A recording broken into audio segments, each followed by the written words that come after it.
हे काय? पीठ मळतोय. चमच्याने कणिक मळणार? ही कुठली पद्धत? नाही, नाहीतर हात खराब होईल ना आई माझे. आणि तुला माहिती आहे ना, माझे हात चिकट झाले तर मला आवडत नाही. वा, छान.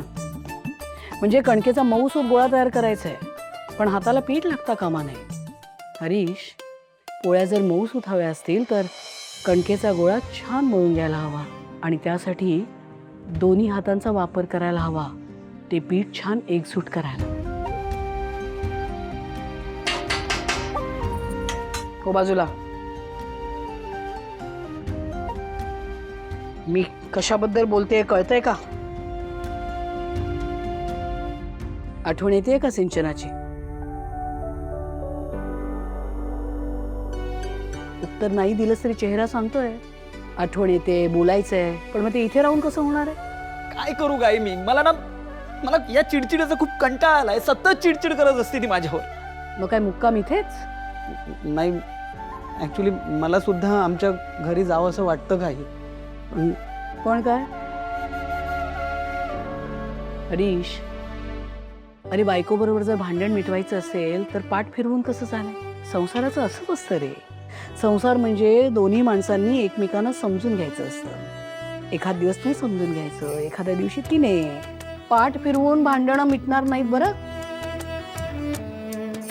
हे बघ, कुठल्याही संसारात दोन्ही माणसांनी थोडं समजुतीने घ्यायला हवं.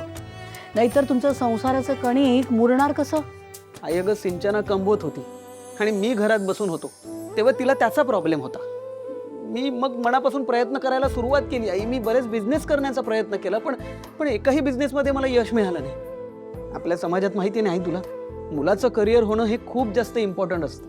मुलीने काय करिअर केलं काय किंवा नाही केलं काय, तिला कोणी काही प्रश्न सुद्धा विचारत नाही. पण एखादा मुलगा जर घरी असेल ना, तर त्याला सतत टोमणे मारले जातात. आता मी सिंचनाचं ऐकून नोकरीला लागलो, मनापासून नोकरी करण्याचा प्रयत्न करतोय, सगळंच काही करण्याचा प्रयत्न करतोय, तरी सुद्धा तिच्या तक्रारी थांबत नाही. आई, एक मिनिट. हे बघ, आत्ता तुला वाटते की ती तक्रार करते कारण तुझं आणि तिचं भांडण झालंय. पण सत्य हेच आहे की तुझ्या आयुष्यात जो काही सकारात्मक बदल झालाय तो फक्त आणि फक्त सिंचनामुळे. जरा आठव, लग्नाआधी कसा होतास तू? अगदी चिडक्या स्वभावाचा.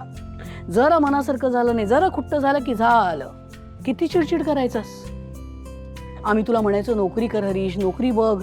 नाही, व्यवसाय करायचा आहे. पण व्यवसाय करण्यासाठी लागणारी जिद्द आणि शिस्त होती का तुझ्याकडे? नाही. तो सगळा बदल तुझ्यात घडला तो सिंचना तुझ्या आयुष्यात आल्यानंतर. सुरुवातीला तिने थोडी तक्रार केली असेल, थोडंफार काही बोलली असेल, पण त्याच्यामुळेच तुझ्यात फरक पडला. आणि मुख्य म्हणजे प्रयत्न करायला लागलास. आता आज जरा तुम्हा दोघांमध्ये वाद झालाय, भांडण झालंय, म्हणून तू इथे निघून आलायस. मला सांग, मनापासून सांग, तू हा जो काही निर्णय घेतलायस इथे येण्याचा, तो तुला योग्य वाटतोय? हे बघ, आता तयार झाला कणकेचा हा मऊसूत गोळा. आता छान पोळ्या होतील. पण हे मऊसूत कणिक भिजवण्यासाठी चमच्याने नाही हो करता येत. दोन्ही हातांनी छान मळून घ्यावं लागतं. एकजीव करण्यासाठी प्रयत्न करावे लागतात, मेहनत घ्यावी लागते. संसाराचं पण तसंच आहे रे बाळा. दोन्ही माणसांनी तो संसार घट्ट टिकवण्यासाठी अथक प्रयत्न करावे लागतात, मेहनत घ्यावी लागते. कळतंय का?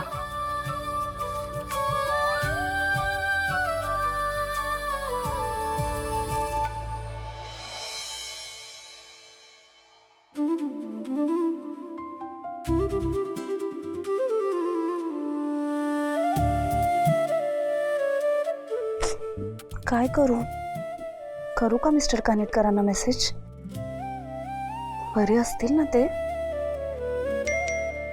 मिस्टर कानेटकर,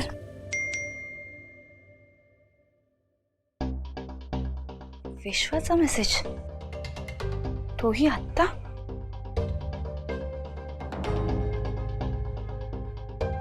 जानवी, तू माझे फोन उचलत नाहीयेस, मेसेजेसना रिप्लाय करत नाहीयेस.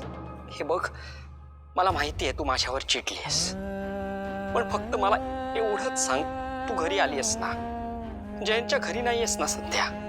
प्लीज जानवी, काहीतरी रिप्लाय कर. तू एवढंच सांगितलंस तरी माझ्यासाठी खूप आहे. मी तुला अजिबात त्रास देणार नाही, आय स्वेअर. पण माझ्यासाठी तुझी सेफ्टी खूप महत्वाची आहे. प्लीज जान्हवी. हे बघ विश्वा, मला माहिती आपण मित्र आहोत, पण तू ना जरा आता जास्तच पर्सनल होतोयस आणि ही गोष्ट ना मला अजिबात आवडत नाहीये. बस, मला अजून काहीही बोलायचं नाहीये. बाय. एकदा सांगून कळत का नाही याला? Message.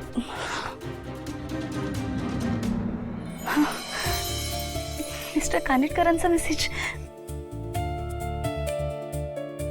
Miss Janhavi, how are you feeling now?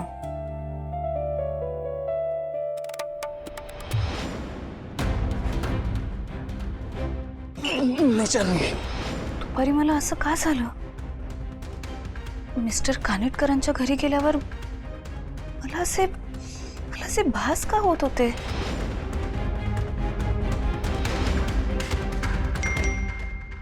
काय झालं मिस जानवी? झोपलात का? नाही सर, तुम्ही कसे आहात?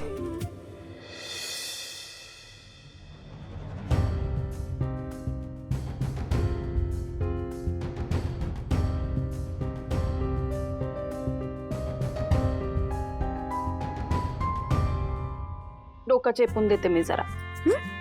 भावना बस. काय झालं? बस अगं, तू प्रेग्नंट आहेस, मी तुझी सेवा करायला पाहिजे, तू काय माझी सेवा करतेस? सिद्धिराज, मी प्रेग्नंट आहे, पेशंट नाही आहे.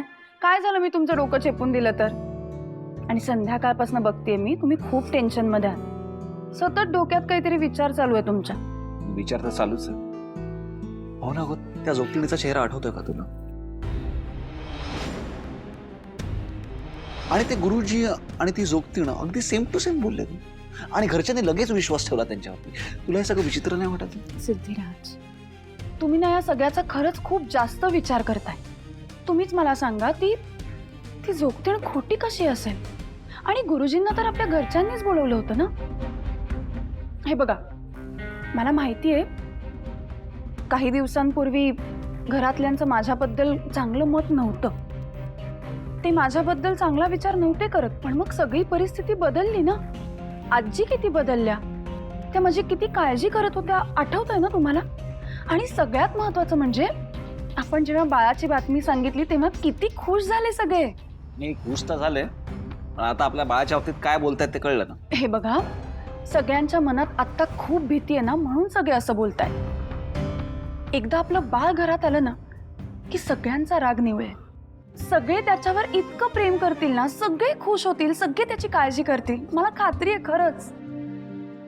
आणि तुम्हाला माहितीये का, या भाकिताबद्दल नीलांबरी वहिनींना पण आवडलं नाहीये. हो, आपल्या बाळाबद्दल जे बोललं जातंय त्याचा त्यांनाही खूप त्रास होतोय. स्वतः त्यांनी सांगितलंय मला. आणि म्हणूनच मला असं वाटतंय की तुम्ही नीलांबरी वहिनींबद्दल आता कुठलीही शंका ठेवू नका. प्लीज माझ्यासाठी कराल ना इतकं, ऐकाल ना? ऐक,